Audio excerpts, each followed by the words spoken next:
B Pharm ముత్యాల teacher చెప్తాను. ఇవ్వచ్చు. నా ధ్యేయం ఏంటంటే ఒకటే,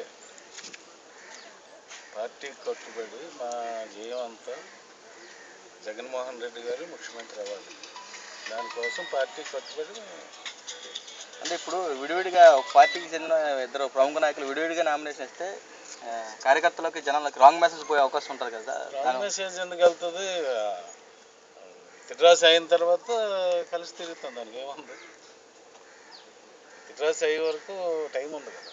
ఇప్పుడు పార్టీలో బలంగా పనిచేసి మొదటి నుంచి మీరు సీట్ ఆశించారు. ఏ కారణాల చేత మీకు సీట్ రాలేదని మీరు అనుకుంటున్నారు? అంటే బీఫార్ ఇవ్వలేదు ఇప్పటివరకు, మీకు క్యాండిడేట్ కింద డిక్లేర్ చేయలేదు. కారణాలు అంటే నాకైతే కారణాలు తెలియదు. కష్టపడ్డాం మొత్తం నుంచి, పార్టీ నుంచి ఆశించాం, కానీ ఎవరో ఒకరితో కదా వస్తుంది. అంటే ప్రస్తుతం అధినాయకుల ఆదేశాలు ధిక్కరిస్తున్నట్టే కదండి. ధిక్కరించడం అంటే విత్డ్రాస్ అయిన తర్వాత ఉంటే ధిక్కరించినట్టు, అంతే కదా. అంటే మీ ఇద్దరి మధ్య కొంచెం సయోధ్య లేదని వార్తలు కనబడుతుంది సార్. సయోధ్యకి ఏముంది? ఆటోమేటిక్గా విత్డ్రాస్ అయిన తర్వాత అందరూ కలిసి చేయవలసింది కదా. సరే, ఒకవేళ మీరు ఇలాగ స్టాండ్ అయిపోవాల్సి వస్తే రెబల్ కింద ఉండిపోతారా, లేకపోతే విత్డ్రా చేసుకునే అవకాశం ఉందా? ఏ నిర్ణయాన్ని బట్టి మీరు తర్వాత టైం ఉంది కదా.